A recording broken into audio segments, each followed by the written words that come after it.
here's the moment of truth for Upenn. Damn. What does it take to get into this school? Let's check it out. Alright, checking Upenn. Whoa! Wait! I got it to Upenn! Oh my god!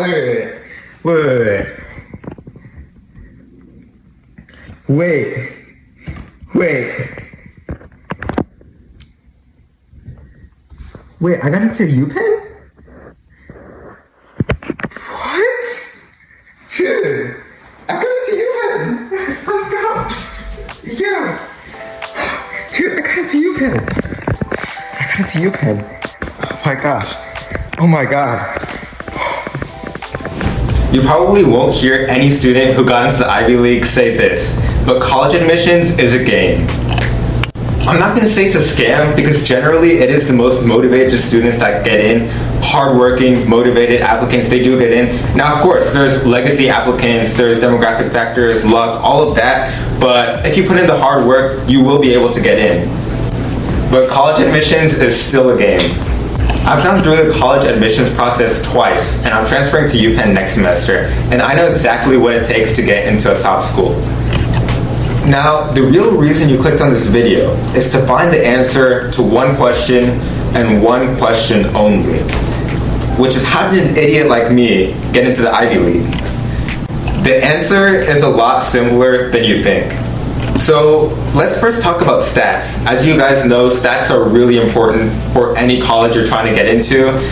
The first time I applied to Upenn, because as you guys know, I applied twice. The first time I had a 1490 super score, 700 on reading, 790 on math. That's not too bad, that's pretty good, but for Upenn, 700 is a little low on reading. For the second time, I actually retook the SAT. To be honest, it felt a little weird going back to high school as a college student to take my SAT. Everyone's like, why are you here? But I retook it and got with the digital SAT, and I got it up to 740, my reading SAT score. So I had a 1530 super score, which was decent in the middle range for Upenn. So if you guys are trying to get into a top school like Upenn, make sure you have the stats you need. SAT still does matter if you are a sophomore transfer, they still look at it. If you're a junior transfer, not as much, but you still want to max out stats as much as possible.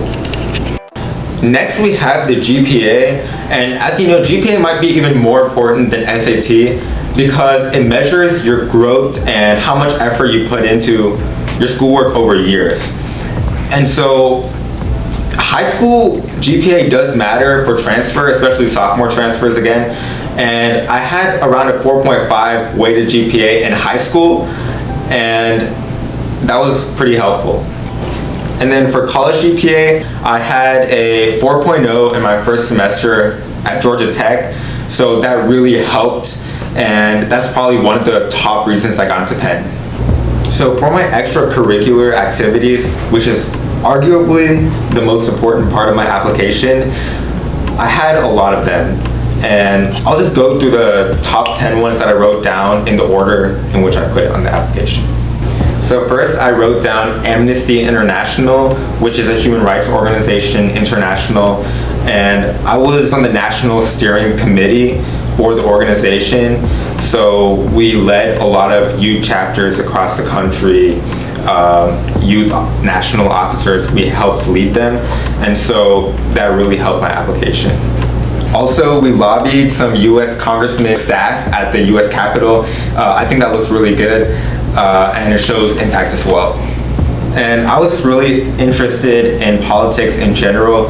I got involved with the Georgia Youth Justice Coalition, awesome organization in Georgia, and I was a campus organizer with them on Georgia Tech.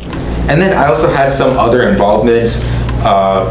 So number 3 was a club at Georgia Tech, the Organization for Social Activism, then volunteering with the International Rescue Committee. Next, I was a post seat holder with the Gwinnett County Democratic Party. I'm actually the youngest post seat holder in the entire county party at 18. And then I was also an organizer for years with a local nonprofit. Next, I also got involved with a really interesting lab, goated professor. It was a housing and urban policy lab at Georgia Tech. We did a lot of work with code violations with Atlanta City. That really stood out. And then for number 8, I did research at a local university about political parties in El Salvador. Next, I had a legislative internship, and then for my final one, there was an organization called Students Opposing Slavery, where we combated human trafficking. It was just a summit, a week-long summit. It was excellent. So next for awards, when I first entered Georgia Tech, I found an incredible club called Ethics Bowl. I just happened to be really interested in it, and we went to a national tournament, and we placed really well. We got top 10 around that, and so that was my first award.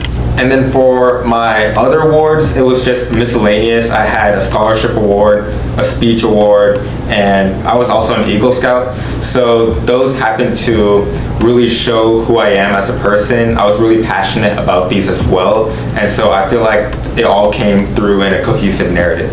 Next, we have recommendation letters. And guys, recommendation letters are actually a lot more important than most applicants think. For my first one, I actually got my English professor to write it. She was awesome, one of the best professors I've ever had, and I really participated in her class, tried really hard on her assignments, and I think she wrote a great recommendation letter. So I would say 9.5 out of 10.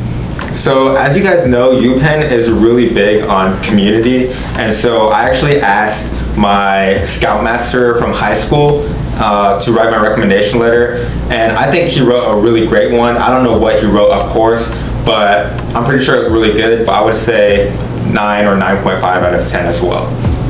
And Upenn is actually weird with the rec letters because you actually need 3 rec letters. So for the third one, I had to ask my advisor, and I've been talking with him over the past few months. We've been building a relationship, so I would say that one is pretty good as well. I would say 8.5 out of 10. Next for essays, I keep on saying this, but I think essays are arguably the most important aspect of your college application, because that's when the admissions office actually gets to know who you are as a person, who they're admitting, what your story is, especially as a transfer. You know, what circumstances push you to go to that school specifically.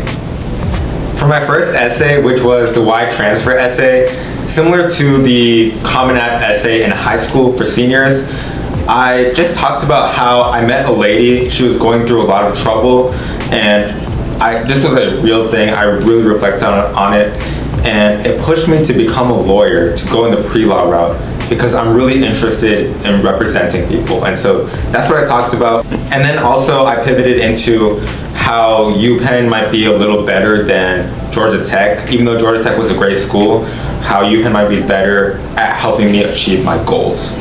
The second essay was basically a community essay, and I just talked about something similar to my main essay, but it was a different story, and I just talked about how there were some organizations at Upenn that I could really get involved in and I see myself at. The last essay was pretty much about how I found my interest in this space, in human rights, political science, and how the College of Arts and Sciences at Upenn, their structure allowed me to really thrive. So I'll actually send my essays to you if you want. Just DM me and we can talk about it. I can also give you more tips as well. But as I found out, college applications, you just have to know what to prioritize, and you have to get the best everything possible, and you have a shot into your dream school. But again, guys, that was my full college application. Everyone has their own application, their own journey. Thank you so much, guys, for watching. I put my Instagram handle down in the comments. Feel free to reach out. I also offer services to help out students, but you know, we can just talk. I'll give you advice. And yeah, peace.